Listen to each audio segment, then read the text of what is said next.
এটা কি তারেক রহমানের সন্ত্রাসী বাহিনী, যেই বাহিনী মানুষের উপরে এইভাবে শুধুমাত্র ডিমক করার কারণে, সমালোচনা করার কারণে এভাবে আক্রমণ করতেছে। কারো হাত ভেঙে গেছে, কারো মাথা ফেটে গেছে, ক্যামেরা ফোন সব ওই জিকে গৌসের ছাত্রদল যুব দলের সন্ত্রাসী বাহিনী সব নিয়ে গেছে। এবং আমাদের একজন ভাইয়ের চোখে রড দিয়ে যখন গুতা মারছে, তার চোখ বের হয়ে আসার মতো অবস্থা, আরেকজনের মুখে রড দিয়ে বাড়ি মারছে। এই ভাইদেরকে, এবং উনি আমার জেলা সেক্রেটারি এনসিপির, উনি একজন ভাইকে বাঁচাইতে গিয়ে রড দিয়ে উনার এই কনুই ভেঙে শেষ করে দেওয়া হয়েছে। আপনারা একটু কাছে নিয়ে আসেন, আপনারা যদি দেখেন যে এখানে উনার হাতটার কি অবস্থা হয়েছে, এই জায়গায় মানে এটা ধরার মতো কোনো অবস্থা নাই। এখানে মাথায় এই যে রড দিয়ে প্রত্যেকটা জায়গায় বাড়ি মারছে।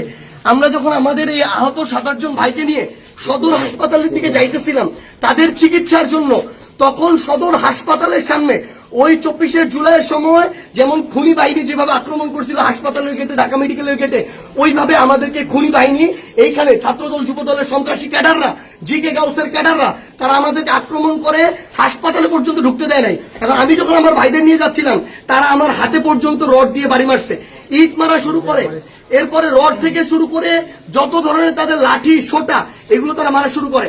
এবং ওইখানে আমাদের ছাত্র শক্তি, যুব শক্তির, এনসিপির অনেক ভাইকে তারা ওইখানে মানে ওই সবার সামনে ওখানে পিটা। এবং আমরা এখানে পুলিশ দেখলাম, আমাদের সামনে থাকা তো দূরের কথা, আমাদের সাথে থাকা তো দূরের কথা, এত বড় হামলার পরে তারা পিছনে দাঁড়ায় দাঁড়ায় নাটক দেখতেছে। এই ছিল অবস্থা।